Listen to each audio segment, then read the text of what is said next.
So it's been about a week since I got my PlayStation 5, and I'll admit, I might have an addiction. I haven't showered in 5 days because I've been playing this thing for so long. My parents kicked me out of the house, my girlfriend left me, and it's all because of these 3 games. Thankfully I've got a spare key so I can sneak in when nobody's home. I could spend all day on any one of these games. I've been waking up early just to maximize the amount of time that I can play them for, which I suppose is a good thing because I didn't spend £450 on this thing to not play it. I know some people that managed to get a PS5 at launch but aren't interested in any of the games that it currently has, and because of that it's just sort of collecting dust. Don't worry, I'll never treat you like that. When I picked up my PS5 last week, the first thing that I did was play a bit of Demon's Souls, and I was quite proud of myself because I managed to get through the first area and boss without dying. Unfortunately, that didn't carry over into the second area. The Tower Knight screwed me over quite a bit, and right now I'm stuck on the Armoured Spider. This boss fight goes one of 2 ways. I either manage to get its health down a decent amount but screw something up and end up dying because of it, or I walk in, get hit with its web attack followed by its fireballs, and die instantly. I know I'll get through it soon if I keep trying though, I've just had to take a little break. That's the thing with Souls games, if I ever get stuck at a certain boss or area, I can only take so much at a time. One thing that surprised me about Demon's Souls is that there's only 1 Archstone per area. Coming from Dark Souls, I was used to having multiple bonfires per area, and I thought only having 1 after each boss would make Demon's Souls a whole lot harder, but it really doesn't. You unlock some pretty drastic shortcuts to let you skip straight to the boss if you die, so it doesn't make too much of a difference. Also, I have to mention just how beautiful this game looks. Sometimes you just have to stop and look around. I never had the chance to play the original Demon's Souls, but I did look at a comparison video, and there's a huge difference. Bluepoint did an amazing job remastering this game, and I'm going to try my best to get to the end. Like I said, when I get stuck in these games, I'll attempt it for a few hours, but after that I have to take a break. Otherwise I get burnt out and I don't want to play the game at all, so it just sort of helps me want to keep playing. Talking about games that have stunning visuals, let's talk about Ratchet and Clank Rift Apart. This game blew my mind when I played that first tutorial mission. Even playing it now, after a few hours, I still catch myself with a smile on my face just simply because of how good this game looks. It's not just about the visuals though, Rift Apart is just straight up fun to play. You mainly alternate between playing as Ratchet and Rivet, both of them have the exact same playstyle from what I've experienced so far, but I didn't mind that because the combat is so satisfying. You dodge attacks by either jumping to the side or using your Phantom Dash ability, all the weapons are useful and they feel like they have a purpose, and switching between them doesn't slow down the combat. But then again, even the first Ratchet and Clank game got that right. The first game in the series is the only other Ratchet and Clank game I've played. I wanted to get to the others before Rift Apart, but I didn't get around to doing it. I'm still going to get around to doing it though, because I'm sure they're great games. I've got the collection for the PlayStation 3, which is brilliant. It makes them widescreen and they look super crisp. Can I just say, it's really convenient to play any generation of PlayStation by just having a PlayStation 3 and PlayStation 5 setup. Xbox is really good with backwards compatibility, but unfortunately not everything from the original Xbox and 360 works on the newer consoles. I'd like to put my 360 away, but for now it's going to have to stay there. I believe they said they are working on adding more titles to the backwards compatibility list. Hopefully that happens. I'd love the Series X to be the ultimate Xbox console that can play everything. Back to what I was saying though, yeah, this game is amazing. Then we have Final Fantasy XIV, another game I could easily lose countless hours to. This game has been trending recently. It's had a lot of new players join over the past few months, to the point where they had to stop selling the game for a little while because of how many people were joining. I believe one of the biggest reasons it's seeing a surge in popularity is because a lot of World of Warcraft players have been migrating over to Final Fantasy XIV for various different reasons. I started playing it because it's part of the main series of Final Fantasy games, despite it being an MMORPG. I've been trying to play through all of the numbered titles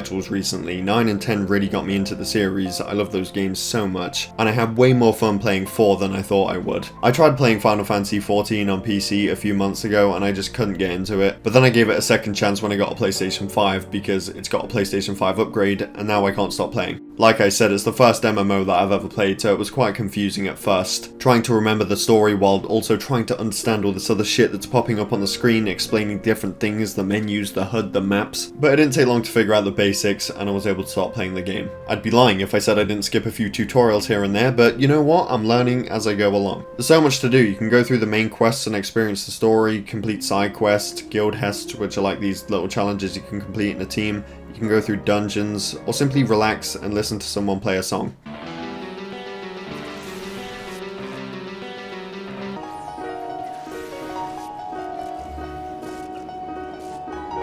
I'm sure there's plenty of other things to do as well that I just haven't discovered yet because I'm still new. The combat can get a bit hectic because there's so much going on. You have to target an enemy before attacking, and firstly I feel like the targeting is a bit janky to begin with when there's multiple enemies around. That, or I'm just not doing it correctly, and second of all, sometimes I have no idea what the hell is going on. My eyes are just going all over the place trying to find out where my target is with all this other stuff popping up on the screen and my teammates and the enemies. I try my best for my teammates though, that's all that matters. It's the thought that counts. There's been one or two times where the map has pissed me off as well. For the most part, it works fine, but sometimes when I'm in a building with multiple rooms and levels, I cannot find my destination to save my life. Another thing I enjoy about this game is how you can have your own minion follow you around. I'm still a low level, so I've only managed to get a wolf pup so far, but look how cute he is. You can only summon one at a time, and I don't care how many I acquire in the future or how useful they are. My wolf pup is too precious to put away at this point. I also just got my own chocobo, which is pretty cool because now I don't have to walk everywhere. Again, this is coming from someone that's never played an MMO, so I'm guessing most of them have their own version of all of this stuff. But either way, this game is a lot of fun, and because it's Final Fantasy, I'm automatically a bit more interested in this one. Anyway, that's what I'm playing at the moment. If you're one of the lucky 34 people that have managed to get a PlayStation 5, I highly recommend checking out these games, though you probably already have because, you know, they're like the most popular games the console has right now. That being said, thank you for watching. I hope you all enjoyed. Definitely subscribe if you're new here, and I'll see you all in my next video.